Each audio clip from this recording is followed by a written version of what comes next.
एक छात्र का लैपटॉप रख लिया मकान मालिक इसलिए कि उसने किराया नहीं दिया था लॉकडाउन के समय का। कुछ के मेज कुर्सी, कुछ के फैन, कुछ के अन्य सामान, बर्तन इत्यादि इत्यादि रख लिए गए। लगातार मकान मालिक धमकी दे रहे हैं, चाहे वे छात्र हों जिनके किराए की बात हो, या फिर कामगार मजदूर हों, या ऐसे लोग हों जो अल्प वेतन भोगी हों और जिनके व्यवसाय धंधे बंद हो गए हैं। केंद्र सरकार ने प्रथम चरण के 21 दिन लॉकडाउन के बाद ही यह घोषणा किया था कि मकान मालिक 1 महीने का किराया नहीं लेंगे। दोस्तों, मैं हूं ब्रजभूषण दुबे, यूट्यूब चैनल ब्रजभूषण मार्कंडेय से, और आज इस विषय पर बात करता हूं कि किस प्रकार दिल्ली, राजस्थान, उत्तर प्रदेश, बिहार इत्यादि प्रांतों में छात्रों के ऊपर मकान मालिक कहर बनकर के टूटे हैं। हम यह भी बताएंगे कि मकान मालिकों की मजबूरी क्या है, और यह भी बताएंगे कि केंद्र सरकार ने क्या कहा, गृह मंत्रालय ने क्या कहा और प्रदेश की सरकारों ने क्या कहा। किस प्रकार इनके आदेश हवा हवाई हो रहे हैं, इस पर भी हम चर्चा करेंगे।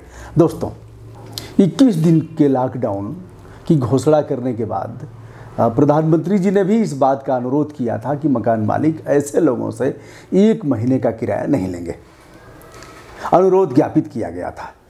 गृह मंत्रालय भारत सरकार ने प्रदेश की सरकारों से यह कहा था कि इस मामले को वे कड़ाई से लागू करें कि ऐसे लोगों से किराया न वसूला जाए।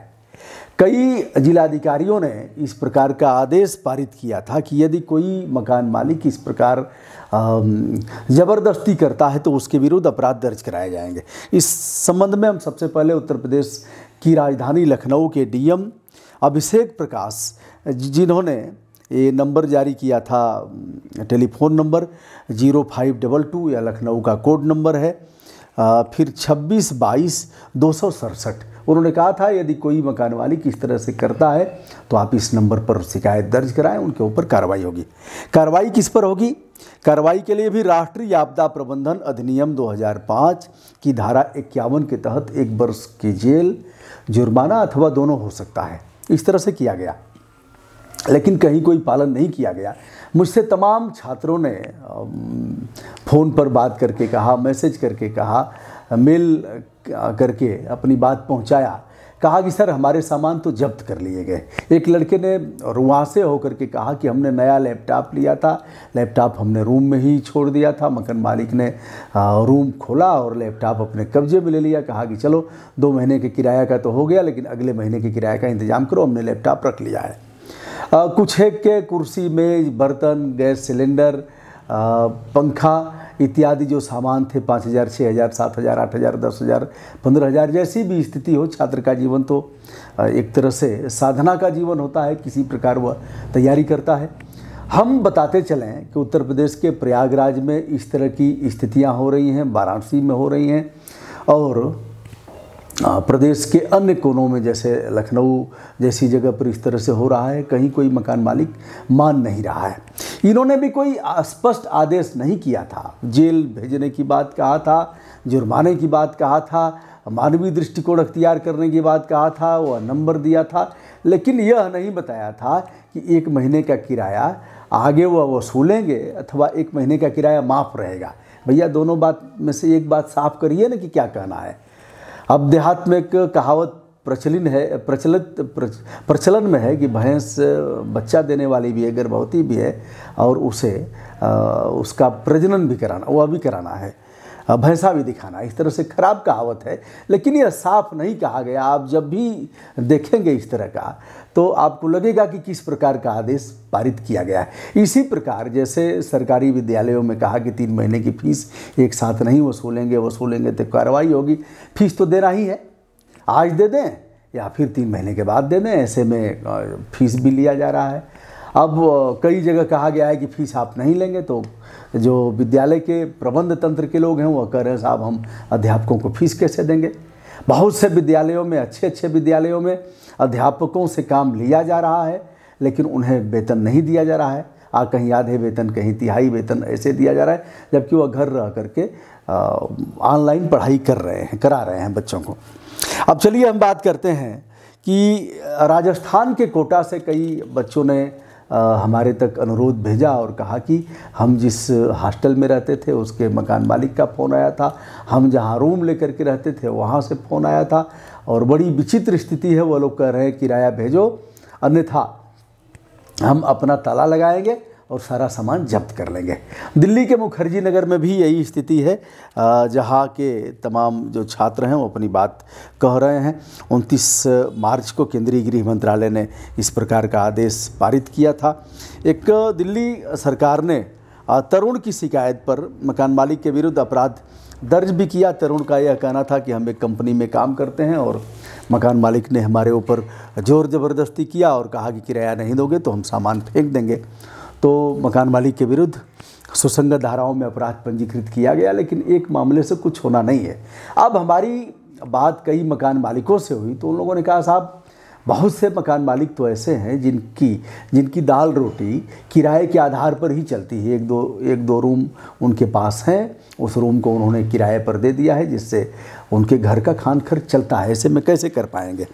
तो एक नियम बनाने की आवश्यकता है। यद्यपि प्रधानमंत्री जी ने जो अनुरोध किया था, यदि गैस सिलेंडर पर सब्सिडी जैसा अनुरोध किया जाए तो शायद उसका कोई असर हो, लेकिन मुझे नहीं लगता। जानकारों के अनुसार उस समय जो जज्बा था प्रधानमंत्री जी के प्रति, जो समर्पण का भाव था कि देश हित में हमारे प्रधानमंत्री जी ने जो अनुरोध किया है तो हमको पालन करना चाहिए, उन भावनाओं में आकर के लोगों ने कर दिया।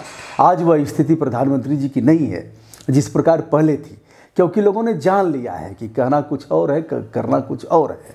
मैं अभी एक दो और वीडियो बना करके बताऊंगा कि किस प्रकार निजी कंपनियों को 20 लाख करोड़ में राहत दी गई है, और जो हमने लोन लिया है, बैंक से लिया है, निजी कंपनियों से लिया है, वाहन के नाम पर लिया है और मकान के नाम पर लिया है, अन्य क्षेत्रों में लिया है, जो मध्यम वर्गीय लोग हैं, चक्रवृद्धि ब्याज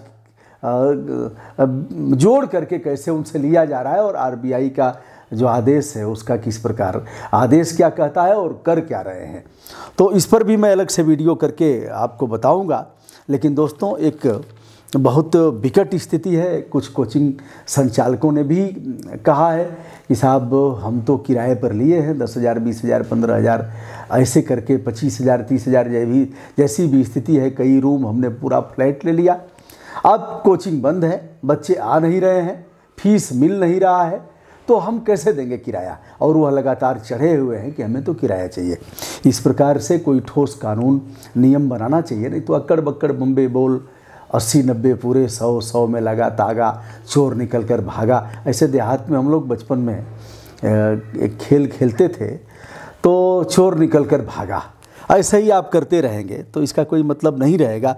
यह पटना में भी ऐसी ही स्थिति है। पटना में से भी तमाम छात्रों ने ऐसे गुहार लगाया है। सरकारें कब सुनेंगी, कब कोई ठोस नियम बनाएंगी, कब कड़ाई से पालन किया जाएगा, कैसे उन मकान मालिकों को चिन्हित किया जाएगा जो मकान के किराए से लाखों रुपए प्रति महीने कमाते हैं, उनको चिन्हित किया जाए, और जो 10-5 हज़ार कमाते हैं जिससे उनकी जीविका चलती हो, उनको भी चिन्हित किया जाए। कुछ तो करना पड़ेगा। यह कहना, आपके कहने पर कोई मानेगा नहीं, आप कहते रहिए, कहने का कोई असर नहीं होगा, क्योंकि आप नहीं बताएंगे कि आपको मिला कितना है। अभी एक आरटीआई एक्टिविस्ट ने पूछा था कि पीएम केयर फंड में कितना पैसा मिला है। बताने से इनकार कर दिया गया कि हम यह सूचना नहीं दे सकते। अरे भैया दे दीजिए ना, वेबसाइट पर डाल दीजिए। अब उस तरह के लोग आएंगे जिनके सिर पर नशा चढ़ा हुआ है, सत्ता और दल का नशा चढ़ा हुआ, कहेंगे कि आप कौन होते हैं मांगने वाले, आपने कितना दिया है? अरे भैया देने के लिए तो माचिस खरीदा तब भी दिया, नमक खरीदा तब भी दिया, छोटे मोटे इंस्ट्रूमेंट खरीदा तब भी दिया, या छोटी सी कापी खरीदा हूँ तब भी दिया हूँ, मोबाइल खरीदूँगा तब भी दूँगा। तो इस तरह से जो भी सामान खरीदेंगे हम टैक्स उस पर देंगे। तो मालिक, इसलिए कहा गया है संविधान में, public is state in democracy, लोकतंत्र में जनता मालिक है। मालिक सवाल करेगा ही। साहब अगर आप ठीक हैं तो बता दीजिए ना, वेबसाइट पर डाल दीजिए। जिन लोगों ने सहयोग किया है पीएम केयर फंड में, जिन लोगों ने दान दिया है, जिन लोगों ने सहयोग किया है वैश्विक महामारी में, आप एक वेबसाइट पर डाल दीजिए। लेकिन सब एक से एक है। को बड़ छोट कहत अपराधू, किसको छोटा अपराधी कहा जाए, किसे बड़ा अपराधी कहा जाए? पहले केजरीवाल ने पारदर्शिता की बात किया था, अब सबसे आगे चढ़ बढ़ करके हैं उनके बारे में भी एक वीडियो करूंगा, किस प्रकार इस कोरोना में उन्होंने एक खराब निर्णय लिया है और लोगों को किस तरह से धोखे में रखा है, उस पर भी एक वीडियो अलग से करूंगा। तो दोस्तों, जो भी इस तरह के कामगार मजदूर हैं, जो शहर छोड़ करके गांव चले गए, किराए देने की स्थिति में नहीं हैं, जो भी छात्र हैं, पढ़ाई करने वाले बच्चे हैं, अथवा अल्प वेतन भोगी हैं, कंपनी में काम करते हैं, ठेला खोमचा लगाते हैं, इस तरह के काम करते हैं, तो उनके लिए एक बड़ा संकट है और लगातार उनका शोषण किया जा रहा है। कई बड़ी बड़ी घटनाएं भी सामने आई हैं, ऐसी भी घटनाएं आई हैं कि उनके सामान फेंक दिए गए।